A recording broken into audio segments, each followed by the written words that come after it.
I was staying with my family, my mom, dad, grandma, and grandpa, in a chalet-style cabin in northern Washington.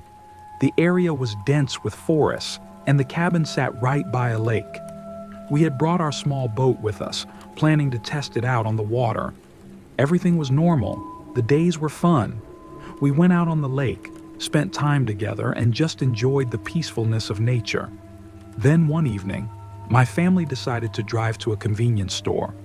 The nearest one was about 30 to 45 minutes away, down a long dirt road. I didn't feel like going. I was comfortable, relaxed. I figured I'd just stay behind in the cabin. 15 minutes after they left, the sun began to set. I walked around, listening to music, watching the sky turn shades of deep red and purple over the lake. The cabin had huge windows, no curtains. It made for a beautiful view. But as darkness settled in, it didn't feel so beautiful anymore. Washington is known for its dense forests. It's also known for Bigfoot. Not that I believe in Bigfoot, but still. The thought lingered in the back of my mind. As I was looking outside, something caught my eye. Movement, down by the boat dock, about 125 meters away through the trees. It was subtle, just a small flicker of motion. Probably an animal, a deer, maybe a moose. I told myself not to think about it too much. I forgot about it and went to the bathroom, down the hallway, away from the windows. And that's when it started. This feeling, like something was wrong. At first, it was just an unease. But as I sat there, the feeling grew. Every drop of rain hitting the roof sounded louder, like a ticking clock counting down. Something was watching me. I couldn't explain it, but I knew. I finished as fast as I could and rushed back to the living room. I looked out the window, expecting to see something. Nothing. Just the lake, the empty dock, the still, lifeless forest. Then, I felt it. I turned slowly to look down the hallway. At the end of the hall, through the clear glass door, there was a deer standing on two legs. I froze. My mind screamed, but my body wouldn't move. Deer don't stand like that. Not like that. The first thought that hit me was Skinwalker. I knew the stories, I knew the legends. But this wasn't a legend. It was real. I did the only thing I could think of.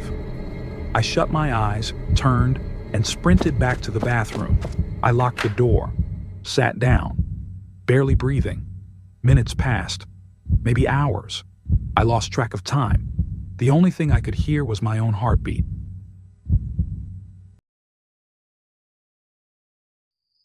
Finally, I heard it, the crunch of gravel outside. My family was back. Slowly, I unlocked the bathroom door, stepped out, looked around. Nothing. The glass door at the end of the hall was just a door again. The night was silent. The next morning, I checked outside. No footprints, no scratches, no signs that anything had ever been there. Maybe it was all in my head, maybe it wasn't. But real or not, it was the most terrifying thing I have ever experienced. And if it wasn't real, then why do I still feel like something is watching me?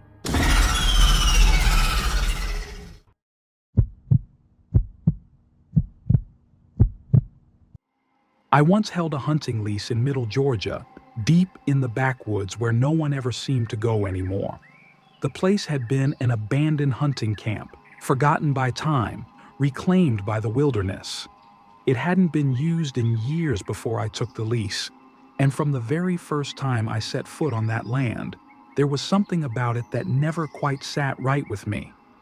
I'm not a superstitious man, not in the slightest, but there was an energy to that place that I could never shake. It was miles down an overgrown dirt road, completely surrounded by towering pines and thick underbrush. The kind of isolation that, under normal circumstances, should have been peaceful. Instead, it felt oppressive, like the trees themselves were watching. The only sign of civilization was an old, weathered cabin standing at the heart of the property, and even that place had its share of mysteries. The cabin had a heavy wooden door with a sturdy deadbolt. The first time I unlocked it, the musty air rushed out like a breath held for too long, the interior lined with dust and the remnants of its past tenants, empty shell casings, rusting tools, old hunting magazines scattered across a rotting wooden table. I locked that door every time I left, double-checking it out of habit. Yet more than once, I'd return to find it standing wide open. No sign of forced entry, no tracks. Just that gaping doorway, waiting like an open mouth. That was unsettling, sure, but that wasn't what made me leave. One evening, just before dusk, I set out for a hunt in a small valley by the creek that bordered the property. We had cleared a food plot there, a perfect place for deer to come and graze. I climbed into my stand, rifle in hand, and settled in as the last light of the sun filtered through the trees. At first, everything was as it should be. Birds calling, squirrels rustling in the undergrowth, the occasional snap of a branch as something unseen moved through the brush. Then, all at once, the forest went silent. If you've ever spent time in the woods, you know that's never a good sign.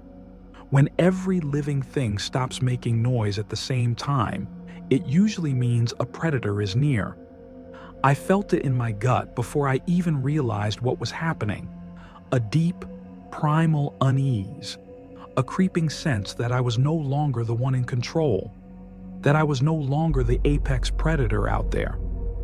I gripped my .308 a little tighter, scanning the tree line, searching for what had caused the hush. My breath came slow and measured, my heartbeat suddenly loud in my ears. But I saw nothing. No movement, no sign of life at all. The entire forest was holding its breath. Dusk was settling fast, and the longer I sat there in that unnatural silence, the more the feeling of being watched grew unbearable. I finally decided I'd had enough. No deer was worth whatever this was. I packed up my gear, slung my rifle over my shoulder, and started the long walk back to the cabin. The entire way, my skin crawled. Every instinct in my body screamed that something was behind me. I kept my pace steady, not wanting to give in to panic, but the feeling wouldn't go away. 100 yards from the food plot, I couldn't take it anymore. I spun around, raising my rifle, finger resting on the trigger, expecting something. Something was standing in the middle of the path. The light was nearly gone, just enough left for me to make out its silhouette. It wasn't a person.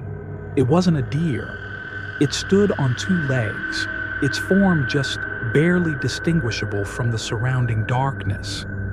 I tried to make sense of it, my brain struggling to assign it a shape, a name, something I could understand. But the longer I stared, the less it made sense. It had the height of a man, but something about its limbs was wrong. Too long, too thin. It didn't move. It didn't make a sound. It only stood there, watching me. My stomach turned to ice. Every fiber of my being screamed to run, to get away, but I stayed locked in place, rifle raised, uncertain if a bullet would even do anything against something like that. I don't know how long we stood there. Seconds, minutes, hours. Time had lost all meaning. But then, as if whatever it was had lost interest, it simply stepped backward, fading into the trees without a sound. I didn't wait to see if it would come back. I turned and walked as fast as I could without breaking into a full sprint, my ears straining for the sound of pursuit. When I reached the cabin, I grabbed my bag, threw my gear into my truck, and drove out of there so fast I kicked up a cloud of dust that didn't settle until I was miles down the road. I never went back. Didn't even bother to check on the lease when it ran out. There are things out there in those woods. things that don't belong in the world we know. I don't know what I saw that night, and I don't want to know. But whatever it was, it made it very clear. That place was not meant for me.